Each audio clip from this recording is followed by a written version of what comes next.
ரொம்ப நன்றி. இயக்குனர்கள் எல்லாம் வந்து எல்லாம் வந்தது ராஜமுருகனுக்காக தான். இவங்க எல்லாம் வந்தது ராஜமுருகன் அவரை பாராட்டுறதுக்காக வந்திருக்காங்க. ஸோ அவங்க எல்லாத்துக்கும் நான் நன்றியை தெரிவிச்சுக்கிறேன். மை லார்ட் அப்படின்றது அந்த டைட்டில் அவர் வழக்கமாக எல்லா படத்துலையும் வைக்கிற ஒரு டைட்டில். ஆனால் மை லார்ட் நான் அடிக்கடி அவர் சொல்லுவார், இது கோர்ட் ட்ராமா இல்லை. இன்டர்வியூவில் சொல்லும்போது இது கோர்ட் ட்ராமா, இது கோர்ட் ட்ராமாவா, கோர்ட்டை பற்றி இல்லை இல்லை மயிலாட் அது கிடையாது. ஸோ அதை நான் சொல்லிடுறேன். மயிலாட் அப்படின்றது இது கோர்ட் ட்ராமா கிடையாது. ஒரு 10 நிமிஷம் தான் கோர்ட் வரும். ஆனால் ஒரு அதிகாரத்தை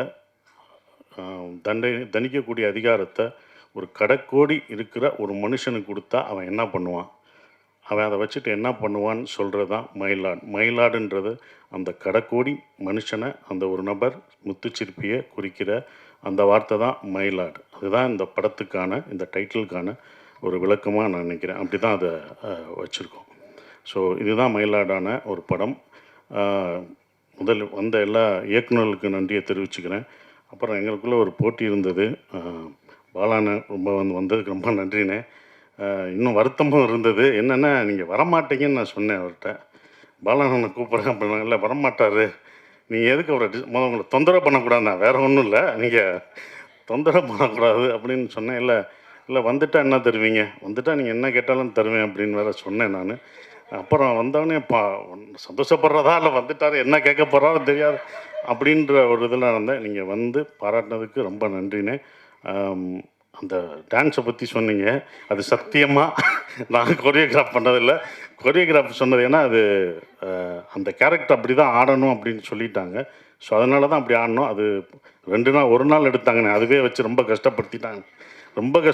முதல் டேக் ஓகே, எல்லாம் சிரித்து ஓகேன்னு அப்படின்ட்டோம். கடைசி டைரக்டர் வந்து ஓகேன்னு சொல்லிவிட்டு எல்லாம் கைதட்ட ஆரம்பிச்சிட்டோம். ஃபஸ்ட் டேக்லேயே ஓகே பண்ணிட்டோம்டான்ட்டு.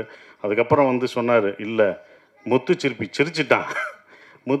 சிரிச்சிட்டான், அதனால் அவன் சிரிக்கக்கூடாது, சீரியஸாக பாடணும்னு மறுபடியும் எடுத்தாங்க. அது 1 நாள் ஆச்சு, மறுநாள் தான் அது ஓகே ஆச்சு. ஸோ அதுதான் அதுக்கு காரணம். இன்னொன்று என்ன சொல்லணும்னானே, இங்கே என்ன எல்லாம் வாழ்த்துனாங்க. இந்த வாழ்த்தெல்லாம் எனக்கு சேரக்கூடாதுனே, உங்களுக்கு தான் நான் சேரணும். நீங்கள் பார்த்து சந்தோஷப்படணும். முதல் நான் சேதுவில் நடித்தேன், ஒரு அசிஸ்டன்ட் டைரக்டராக வந்தேன். இந்த அசிஸ்டன்ட் டைரக்டர் இந்த வாழ்த்தெல்லாம் உங்களுக்கு நான் பெற்றுக் கொடுத்ததா நீங்கள் வச்சுக்கணும். அது உங்களுக்கான வாழ்த்து தான். அது நான் இவ்வளோ தூரம் கொண்டு வந்தது. ரொம்ப நன்றி. நான் வந்தது எங்களை வாழ்த்துனதுக்கு ரொம்ப நன்றி. இந்த படம் எப்போ வரும்னு நீங்கள் கேட்டுட்டு இருந்தீங்க. நீங்கள் தான் கேட்டீங்க, எப்படியாவது அடுத்து டூரிசமுக்குள்ள அடுத்து அந்த படத்தை கொண்டு வா அடுத்த படத்தை இதோ கொண்டு வந்துட்டோம்னு இழுத்து கொண்டு வந்தாச்சு. ரொம்ப சந்தோஷம். மாறி உங்களுக்கும் சந்தோஷம். அண்ணன் சொல்லும்போது நான் ரொம்ப சந்தோஷப்பட்டேன். அவருக்கு எல்லாம் நீங்கள் வந்து இப்போ எனக்கு வழி நடத்துவர் மாரி செல்வராஜ் அப்படின்னு சொல்லும்போது எங்கள் இயக்குனருக்கு நீங்கள் வழி நடத்துகிறது எனக்கு ரொம்ப சந்தோஷம். அதே மாதிரி உங்கள் இயக்குனருக்கு இப்போ நான் வழி நடத்திட்டுருக்கேன். அதுதான் உண்மை. உங்கள் இயக்குனருக்கு ஸோ நம்ம மாற்றிக்கிட்டோம், அவ்வளோதான். நம்ம சொன்னால் அவங்க கேட்க மாட்டாங்க, நீங்கள் சொன்னாங்க அவர் கேட்பார், நான் சொன்னால் அவர் கேட்பார். அதனால் கரெக்டாக இதாகிடுச்சு. ஸோ அது எல்லாருக்கும் நன்றியை தெரிவிச்சுக்கிறேன். வந்த எல்லாருக்கும் நன்றி. சோமு சார், நான் 2வது படம், ஃபஸ்ட்டு படம் வரல, ரொம்ப சிறப்பாக நடிச்சிருந்தார். அந்த நாக்கா அப்படின்ற கேரக்டர், கதிர்வேலன் அப்படின்ற கேரக்டரை பத்திரிக்கையாளர் எப்படி இருப்பாங்க, எந்த உண்மையாக இருந்து எப்படி இருப்பாங்கன்றதை அப்படியே இது பண்ணார். உங்களோட நடித்தது எனக்கு ரொம்ப சந்தோஷம் சார். அப்புறம் என்னோட இந்த படத்தில் எங்கள் ப்ரொடியூசர் முதல் தேங்க்ஸ் அவருக்கு தான் நான் சொல்லணும். ஏன்னா அவர் என்கிட்ட கதை சொல்ல வரும்போது சரவணன் தான் சொன்னார், ராஜ்முருகன் வந்து கதை சொல்லுவார், நீங்கள் கேளுங்கன்னு சரவணன் சொல்லி நான் கதை கேட்டேன். அப்போ கதை கேட்டவுடனே ராஜ்முருகன் சார் சொன்னவுடனே, இந்த கதை எனக்காக எதுவும் மாற்றாதீங்க, இது என்ன எப்படி இருக்கோ அந்த கதைக்குள்ளே நான் வர்றேன், நீங்கள் என்ன நினச்சிங்களோ அதை கடைசி வரைக்கும் எடுத்துருங்கன்னு சொன்னேன். ஸோ அப்படி தான் இந்த கதை வந்து இவ்வளோ தூரம் வந்திருக்கு.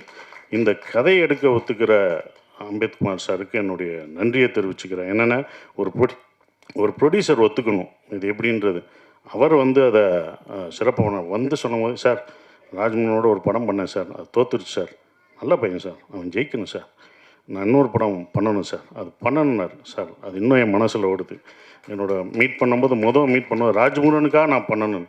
அதுதான் எல்லாருமே நினைக்கிறது. இந்த மாதிரி ராஜ்முருகன் மாதிரி இயக்குனர் தோக்கவே கூடாது.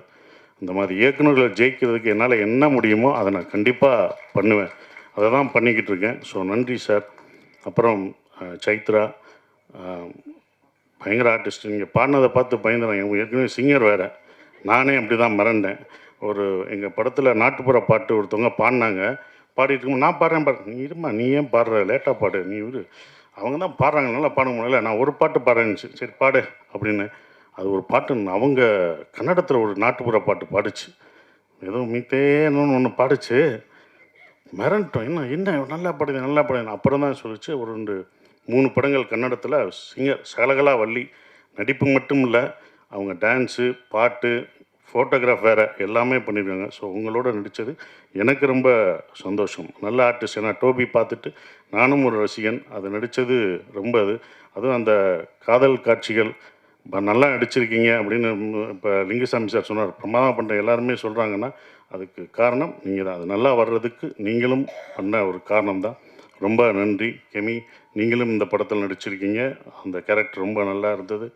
ஸோ எல்லாருக்கும், இந்த பணியாற்றின எல்லாருக்கும் என் நன்றியை தெரிவிச்சுக்கிறேன். ஷான் ரோல்டன், யுகபாரதி சார், இவங்க 3 பேரும் டைரக்டரும் பண்ணும்போது 3 பேர் காம்பினேஷன் எப்போதுமே தப்பாது. நான் அவர்கிட்ட கேட்பேன், அவருக்கு மட்டும்தான் அந்த மாதிரி பாட்டு கேட்பீங்களா? இல்லை, அவர் தான் அப்படி கேட்குறாரு, அதனால் நான் போடுறேன்னு சொல்கிறாரு. ஷான், நம்ம நட்பு இன்னும் தொடர்ந்துக்கிட்டு தான் இருக்குது. நாங்கள் இன்னும் ஒவ்வொரு இதாக போய்கிட்டே இருக்கோம். போனது டூரிஸ்ட் ஃபேமிலிக்கு போனோம், அடுத்து இந்த இதில் எல்லா இன்டர்வியூவும் கலந்துக்கிட்டு இருக்கோம். ஸோ ரொம்ப சிறப்பாக இது பண்ணுறது. அப்புறம் எடிட்டர் அவருக்கு இது, அப்புறம் ரொம்ப சந்தோஷம் இருக்குது. அப்புறம் இன்னொன்று சொல்லணும்னா, ராஜமுருகன் கடைசியாக எங்கள் டைரக்டரு ராஜமுருகன் சொல்லும்போது எல்லாருமே சார் அவர் சைக்கோ அப்படின்னு என்கிட்ட ஒருத்தர் சொன்னார். என்னடா சைக்கோன்ட்டாங்க சார், அவர் சைக்கோ ஆச்சு, அவரோட எப்படி சார் பண்ணுவீங்க அப்படின்னு நான் கதை கேட்க வரும்போது அப்படியே பார்க்கணும். கதை கேட்டு 2வது தடவை இன்னொரு தடவை கரெக்ஷன் பண்ணிட்டு ஒரு வருஷன் சொன்னார். சைக்கோவா அப்படின்னு. சரி, ஃபஸ்ட்டு டே போகும்போது நானும் அப்படி நினச்சி ரொம்ப ரசித்து சிரிக்கிறீங்க. அவங்க ஒய்ஃபு அப்படி இல்லை, ஓகே, அவங்க வீட்டுக்காரம்மா சிரிக்கிறாங்க. உடனே என்னடா சைக்கோன்றாருன்னு நான் நாள் ஷூட்டிங் எப்போ பார்த்தேன், என்னடா பண்ணுறாங்கன்னு பார்ப்போம், 2 நாள் பார்ப்போம் அப்படின்னு நினச்சி 2ஆவது நாள் பார்த்தேன். ரொம்ப நல்லா தான் இருந்தார். இவர் நடிக்கிறாரா? 3ஆவது நாளும் பார்த்தேன், நடிக்கிறாரா? அப்புறம் பிரச்சனைகள் வரும்போது என்கிட்ட டக் டக் கதவை தட்டும். என்னோடய ரூம் கதவை தட்டினா, சரி இன்றைக்கி ஏதோ ஒரு பிரச்சனை சார், ஒரு பிரச்சனை நடந்து போச்சு. என்னடா சைக்கோன்னாங்க, இவர் இந்த பிரச்சனையை ஹேண்டில் பண்ண மாட்டேங்கிறார், நம்ம தான் பண்ணணுமா, சரி பண்ணுவோம் அப்படின்னு சொல்லி. ஏன்னா ஒரு கட்டத்தில் படம் நிற்கிற மாதிரி இருந்தது. ஏன்னா ஒரு ஆர்டிஸ்ட் நடிக்க வேண்டியது, அந்த ஆர்டிஸ்ட் நடிக்காதனால அது ஒரு மிஸ் அண்டர்ஸ்டாண்டிங்னால அந்த நடிகர் நடிக்க முடியாமல் போனும்போது நாங்கள் பேக்கப் ஆகி கிளம்ப வேண்டியதாக இருந்தது. யாரை கூப்பிடலாம், என்னடா ஆபத்துக்கு யார் இருந்துன்னும்போது யாரை கூப்பிடலான்னு அப்புறம் தான் சொன்னேன். ஏங்க சோமு, நீங்கள் என்ன சொன்னாலும் கேட்பாரா அப்படின்னா, கடைசியாக சேர்ந்தவன் இல்லை கேட்பார். அந்த கேரக்டர் அவர் நடிக்க கேளுங்க, நீங்கள் கேட்டானா உடனே அடித்தார். சார் நான் ஃப்ரீயாக இருக்கேன், நீங்கள் உடனே வாங்க. அவர் கதையெல்லாம் சொல்லலை. இல்லைங்க, அவர் எல்லாமே சோமு எல்லா ஸ்கிரிப்டும் படிச்சுட்டு அதை 10 நாள் ஓட்டிட்டு அதுக்கப்புறம் தாங்க நடிக்க வருவார் அப்படின்னாப்புல. இல்லை நீங்கள் கேளுங்க, நமக்கு ஆபத்தாயிடுச்சுன்னு அப்புறம் ஃபோன் பண்ண உடனே வந்தார். அவர் கதை எதுவுமே கேட்கல, சோமு எதுவுமே கேட்கல, நடித்து என்னென்னு அங்கே டெவலப் பண்ணது தான். ஸோ ரொம்ப நன்றிங்க. ஏன்னா இந்த மாதிரி டேரக்டருக்கு நீங்கள் சப்போர்ட் பண்ணணுன்னு வந்ததுக்கே உங்களுக்கு நான் முதல் நன்றியை சொல்லணும். ரொம்ப இது பண்ணது. இப்படிப்பட்ட ஒரு சைக்கோன்னு முடித்தேன்ல, இந்த சைக்கோவோட நானும் இப்படி அமைதியாக இருக்கான்னு இந்த சைக்கோவோட நடித்தேன்.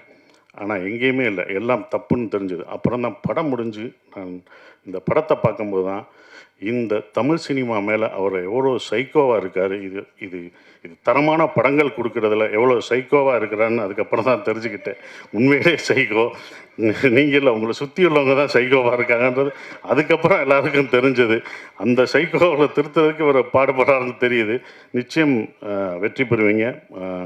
நாங்கள் அடுத்த இந்த படம் கதை சொல்லும் போதே நான் அடுத்து ஒரு படம் அவருக்கு நான் பண்ண போகிறேன்.